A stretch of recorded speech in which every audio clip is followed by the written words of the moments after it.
আদি তথ্য।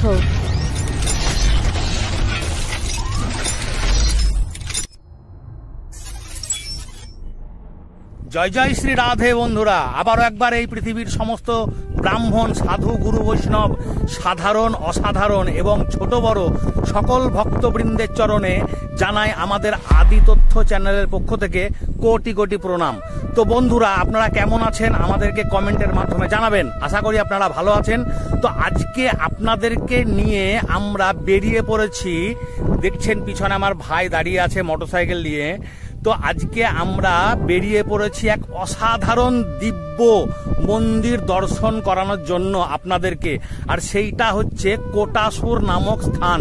হ্যাঁ, বীরভূম জেলায় অন্তর্গত কোটাসুর নামক গ্রামে, যেখানে রয়েছে মহাদেবের মন্দির এবং সেখানে রয়েছে কি আজ থেকে ৫,৫০০ বছর আগে, যেখানে কুন্তিপুত্র ভীম এক মহা ভয়ঙ্কর এবং রাক্ষসকে বধ করেছিল, যার নাম হচ্ছে বকাসুর। সেই বকাসুরের হাঁটুর যে মালাই চাকি, সেটা আজকে আপনাদেরকে দর্শন করাবো। এবং তার সঙ্গে সঙ্গে কুন্তি মাতা যে ব্যবহার করত বিশাল বড় প্রদীপ, সেই প্রদীপ আপনাদেরকে দর্শন করাবো। তার সঙ্গে সঙ্গে আশেপাশে যে সকল স্থান রয়েছে সমস্ত কিছু আপনাদেরকে দর্শন করানো বা বোঝানোর আমরা চেষ্টা করব। তো আপনারা ঐকান্তিক মনে আমাদের এই ভিডিওটা দেখবেন এবং আমাদের এই ভিডিওটা দেখে যদি আপনাদেরকে ভালো লাগে, তাহলে আপনাদের কাছে ছোট্ট অনুরোধ, আপনাদের ছোট্ট সুন্দর হাতে একটা লাইক, শেয়ার, কমেন্ট করে দেবেন এবং সাবস্ক্রাইব করে দিয়ে পাশে থাকা বেল আইকনের ঘন্টাটা আপনাদের সুন্দর হাতে একবার বাজিয়ে দেবেন, যাতে করে নিত্য নতুন ভিডিও আপনাদেরকে বাড়িতে বসে আমরা দর্শন করাতে পারি এবং দর্শন করিয়ে আপনাদেরকে যাতে পুণ্যের ভাগিদার বানাতে পারি। এটাই হচ্ছে আমাদের মূল উদ্দেশ্য বা মূল আশা। তো চলুন বন্ধুরা, আর বেশি দেরি না করে সেই মহা বলশালী বকাসুরকে যেখানে বধ করেছিল সেই স্থান আপনাদেরকে দর্শন করানো চেষ্টা করছি। তো আর দেরি নয়, আর কোনো কথা নয়, একদম সরাসরি সেই জ্বলন্ত প্রদীপ এবং প্রমাণ সহ আপনাদেরকে সমস্ত কিছু দর্শন করানোর চেষ্টা করছি। তো রাধে রাধে বন্ধুরা, দেখা হচ্ছে সেখানেই। তো বন্ধুরা, যথারীতি আমরা পৌঁছে গেছি সেই কোটাসুরে। হ্যাঁ, সেই কোটাসুরে যেখানে রয়েছে সেই মহাবলশালী রাক্ষসের মালাই চাকি, সেটা দর্শন করানোর চেষ্টা করব। সেই প্রসঙ্গে একটা ছোট্ট কাহিনী রয়েছে, আর সেটি হলো আজ থেকে সেই ৫,৫০০ বছর আগেকার কাহিনী। আর সেটি হচ্ছে ১২ বছর বনবাসে থাকার পর যখন ১ বছর অজ্ঞাতবাসে ছিলেন পঞ্চ পাণ্ডবরা বীরচন্দ্রপুর গ্রামে, তখন সেখান থেকে ১৮ থেকে ২০ কিলোমিটার দূরে কোটাসুর নামক এই গ্রাম ছিল। আর সেখানেই ছিল এক মহাবলশালী বকাসুর নামে রাক্ষস। আর তার শর্ত ছিল বা কোটা ছিল, রোজ গরুর গাড়িতে করে তার জন্য নিত্য নতুন খাবার নিয়ে যেতে হবে। তাই গ্রামবাসীরা অত্যন্ত দুঃখী ছিল এবং সেই দুঃখ দেখে মহাবলশালী ভীম একদিন খাবার নিয়ে গিয়েছিল এবং সেখানে বকাসুরকে পরোটা সেঁকা করেছিল। হ্যাঁ, সেই স্থান আপনাদেরকে দর্শন করাবো। সেই স্থান যথারীতি আমরা চলে এসেছি। সেই থেকে এই গ্রামের নাম হয়ে যায় কোটাসুর। এই হলো মদনেশ্বর শিব মন্দির, কোটাসুরের মদনেশ্বর শিব মন্দির। তো চলুন ওপরে যাওয়া যাক এবং ওপরে গিয়ে কি কি রয়েছে সেখানে সমস্ত কিছু দর্শন করানোর চেষ্টা করছি আপনাদেরকে।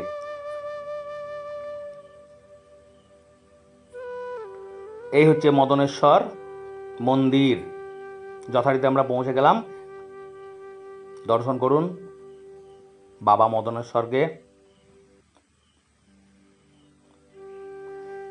এই সামনে দেখতে পাচ্ছেন, এখানে আজ থেকে ৫,৫০০ বছর আগে ঘটে যাওয়া কিছু মহাভারতের চিত্র অঙ্কন করা রয়েছে, দর্শন করুন।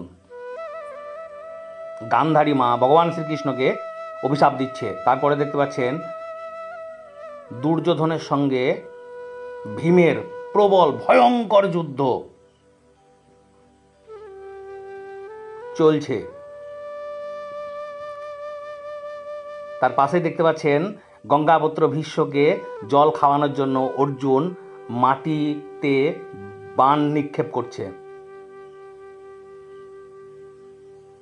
তারপরে দেখতে পাচ্ছেন এখানে ভগবান শ্রীকৃষ্ণ অর্জুনকে বিশ্বরূপ দর্শন করাচ্ছে। ঐকান্তিক মনে দর্শন করুন। আর এই সেই মহাবলশালী বকাসুর রাক্ষস, এই সেই মহাবলশালী বকাসুর রাক্ষস ভীম তাকে কেমন করে পরোটা শেখা করছে আপনারা নিজেই চোখেই দেখতে পাচ্ছেন।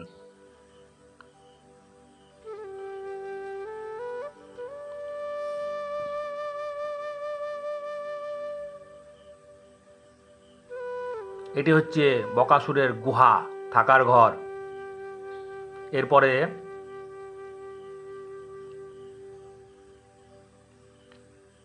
সেই গ্রাম যেখানে পঞ্চপাণ্ডবরা লুকিয়েছিল।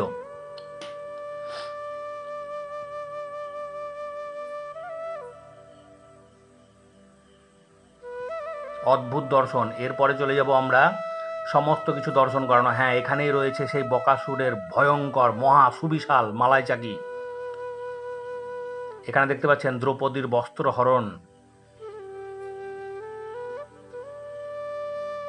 আর এখানে রয়েছে সেই কুন্তী দেবীর সুবিশাল মহাপ্রদীপ, যা 5টি লোকেও তুলতে পারবে বলে মনে হয় না।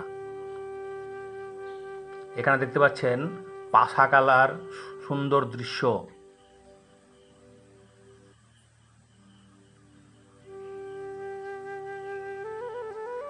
আর এখানে কৃষ্ণ দ্বৈপায়ন বেদব্যাস গণেশের সঙ্গে কথোপকথন করছে।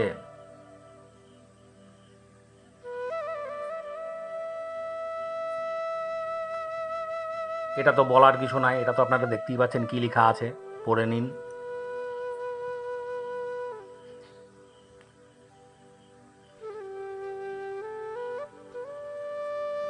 তো রাধে রাধে। এবার আমরা একদম মদনেশ্বর শিব মন্দিরের গর্ভগৃহে প্রবেশ করছি। আপনারা ঐকান্তিক মনে ভগবান মদনেশ্বরকে দর্শন করুন, মনের বাসনা কামনা যা রয়েছে সমস্ত কিছু বলার চেষ্টা করুন। ভগবান মহাদেব আপনাদের সমস্ত মনের বাসনা পূর্ণ অবশ্যই অবশ্যই করবে।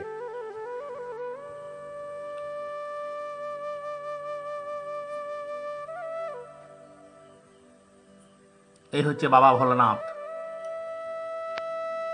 দর্শন করুন, অদ্ভুত দর্শন। এবারে আপনাদেরকে নিয়ে চলে যাচ্ছি, এই যে সামনে দেখতে পাচ্ছেন ষষ্ঠী মায়ের মন্দির। এখানে ষষ্ঠী মা বিরাজমান আছেন। এ পাশে এখানে একটা ছোট্ট শিবের মন্দির আছে, শিব মন্দির।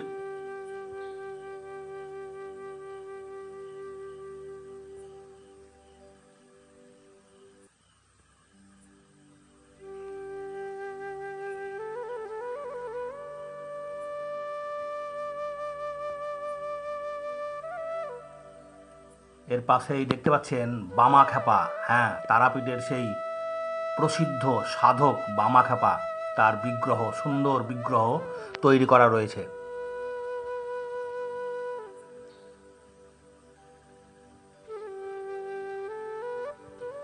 এই হচ্ছে ভগবান শিবের আটচালা। এখানে বকাসুরকে সামনে দেখতে পাচ্ছেন, বকাসুরকে বধ করছে মহাবলশালী ভীম। এবার আপনাদেরকে একদম দিব্য দর্শন করানোর চেষ্টা করছি। হ্যাঁ, ঐকান্তিক মনে দর্শন করুন। এখানেই রয়েছে মা কুন্তী দেবীর অদ্ভুত প্রদীপ। ওই যে সামনে দেখতে পাচ্ছেন, হ্যাঁ সেই প্রদীপ। অদ্ভুত দর্শন আপনারা ঐকান্তিক মনে করুন। এই সেই মা কুন্তী দেবীর প্রদীপ, অদ্ভুত দর্শন করুন আপনারা। এই সেই কুন্তী মাতার প্রদীপ, মহাপ্রদীপ। কুন্তী মাতা এই প্রদীপটি ব্যবহার করত। একসঙ্গে 5টি লোকও বোধহয় হিলাতে পারবে বলে সন্দেহ আছে। এই সেই মহাপ্রদীপ আপনারা দর্শন করছেন, যা এর আগে কখনোই আপনারা দর্শন করেননি, গ্যারেন্টি সহকারে বলতে পারি আমি। দর্শন করুন কুন্তী মাতার সেই অদ্ভুত প্রদীপ, আজ থেকে 5,500 বছর আগেকার। এইবার আপনাদেরকে সরাসরি নিয়ে যাব সেই বকাসুরের মালাই চাকি দর্শন করানোর জন্য। আপনারা দর্শনের জন্য প্রস্তুত হয়ে যান। এই সেই বকাসুরের অদ্ভুত মালাই চাকি, দেখতেই পাচ্ছেন সুন্দর অদ্ভুত দর্শন, যেটা এর আগে আপনারা কখনো করেছেন কিনা সন্দেহ আছে। এই সেই কোটাসুরের মহাভয়ঙ্কর বকাসুরের অদ্ভুত মালাই চাকি, যেটা 10টি লোকেও হিলাতে পারবে কিনা সন্দেহ। তাহলে বুঝতেই পাচ্ছেন এই বকাসুর কত বলশালী, কত শক্তিশালী, কত লম্বা ছিল।